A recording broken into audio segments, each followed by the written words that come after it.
कोई आदमी आए साहब 10 आदमी खड़े होकर छाती पीट रहे हैं, हाय हाय हाय साहब ईरान को मार डाला, ईरान को मार डाला। अरे भाई इतना वो है तो चले जाओ ईरान। और उस झगड़े का अगर हमारे देश में कानून व्यवस्था पर कोई असर पड़ेगा तो हम फिर इलाज करेंगे बहुत बढ़िया वाला। नहीं बनती, जो रील बनाने के चक्कर में ऐसा काम करेगा फिर हम उसकी रेल बना देंगे। ईरान के लिए छाती पीटने वाले चले जाएं ईरान, रील बनाने वालों की बना दूंगा रेल। सड़क पर अगर किसी ने नमाज पढ़ी तो सीधा जेल भेज दूंगा। जी हाँ, ये सख्त अल्फाज किसी फिल्मी विलेन के नहीं बल्कि यूपी पुलिस के एक दबंग अधिकारी के हैं। संभल के असमोली में तैनात सीओ कुलदीप कुमार का एक वीडियो सोशल मीडिया पर आग की तरह फैल रहा है। उन्होंने साफ कह दिया है कि जंग ईरान में हो रही है, लेकिन अगर उसकी खुजली यहाँ किसी को हुई तो इलाज पक्का है। लेकिन आखिर ऐसा क्या हुआ कि एक पुलिस अफसर को भरी पंचायत में जहाज पकड़कर ईरान जाने की सलाह देनी पड़ी? क्या ये कानून व्यवस्था बनाए रखने का सख्त अंदाज है या फिर एक बड़ा विवाद? आइए आपको बताते हैं कि आखिर ये पूरी खबर है क्या। दोस्तों, तारीख है 11 और 12 मार्च 2026 की। उत्तर प्रदेश का संभल जिला, जो अक्सर अपनी संवेदनशीलता के लिए चर्चा में रहता है, मौका था पीस कमेटी यानी शांति समिति की बैठक का। आने वाले दिनों में अलविदा जुमा और ईद उल फितर जैसे बड़े त्यौहार हैं। पुलिस का मकसद था कि त्यौहार शांति से निपटे, लेकिन चर्चा मुड़ गई 7 समंदर पार चल रहे ईरान और इजराइल के विवाद की तरफ। मीटिंग में सीओ कुलदीप कुमार माइक संभालते हैं और जो बोलना शुरू करते हैं तो उसे सुनकर वहां मौजूद लोग सन्न रह जाते हैं। सीओ कुलदीप कुमार ने साफ कह दिया कि अगर कोई सड़क पर नमाज पढ़ता दिखा तो सीधे उठाकर जेल में डाल दूंगा, और अगर किसी ने रील बनाई तो उसकी रेल बना दूंगा। एक सिंगल आदमी भी मस्जिद के बाहर नमाज पढ़ता हुआ नजर नहीं आता। ये बिल्कुल क्लियर है। होता ये है, जब नमाज का मान लिया टाइम मुकर्रर हुआ 8:30 बजे, आदमी घर से निकलता है 8:25 में, वो भागा भागा जाता है, उसको लगता है कि मस्जिद जो है फुल हो गई, तो वो जहाँ देखता वही अपना बिछा लेता। वो चीज़ कतई बिल्कुल नहीं बर्दाश्त की जाएगी। मुकदमा लिख के उठा के भेज देंगे हम उसको जेल।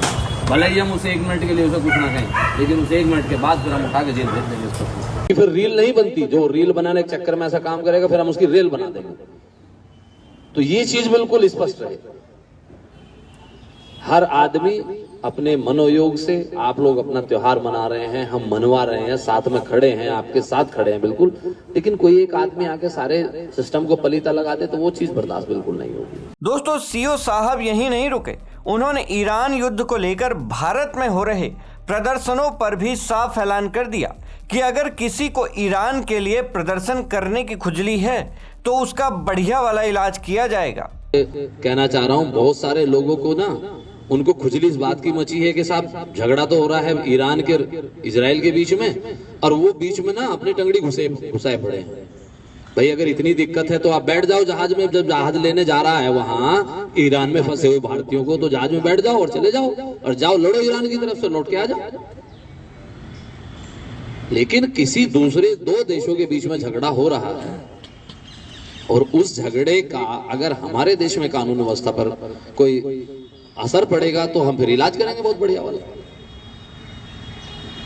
कहीं पर किसी भी प्रकार का किसी नमाज में, अलविदा की नमाज में या जुमे की नमाज में, कोई भी किसी प्रकार के किसी देश के विरोध में, किसी के विरोध में कोई स्लोगन, कोई पट्टी, कोई नारा, ये नहीं होना चाहिए। हम हिंदुस्तानी हैं, हम भारतीय हैं, हम यहाँ सुकून से रह रहे हैं। 2 देशों के बीच में, 4 देशों के बीच में जो लड़ाई हो रही है वो उनके अपने अंतर्राष्ट्रीय मुद्दे हैं, वो जानेंगे उसके लिए। लेकिन कोई आदमी आए साहब 10 आदमी खड़े होकर छाती पीट रहे हैं, हाय हाय हाय साहब ईरान को मार डाला, ईरान को मार डाला। अरे भाई इतना वो है तो चले जाओ ईरान, इसको जाना। लेकिन ये चीजें बिल्कुल हम बर्दाश्त यहाँ नहीं करेंगे कि हमारे यहाँ आके कोई भी आदमी अपने देश में आके यहाँ कोई फिजा बिगाड़े। दोस्तों, इस वीडियो के वायरल होते ही इंटरनेट 2 हिस्सों में बढ़ गया। एक पक्ष का कहना है कि पुलिस को इसी भाषा में बात करनी चाहिए ताकि उपद्रवी तत्वों के मन में डर बना रहे और शहर की शांति भंग ना हो। लोगों का तर्क है कि भारत का किसी विदेशी जंग से सीधा लेना देना नहीं है, तो यहाँ नारेबाजी क्यों? वहीं दूसरी तरफ एक बड़ा वर्ग इसे आपत्तिजनक मान रहा है। आलोचकों का कहना है कि एक सरकारी पद पर बैठे अधिकारी को इतनी आक्रामक और छाती पीटने जैसी भाषा का इस्तेमाल नहीं करना चाहिए। कुछ लोग इसे खास समुदाय को टारगेट करने और इस्लामोफोबिया से जोड़कर देख रहे हैं। दोस्तों, इस मुद्दे पर आपकी जो भी राय हो हमें कमेंट बॉक्स में ज़रूर बताएं। ब्यूरो रिपोर्ट, सरकारी मंथन।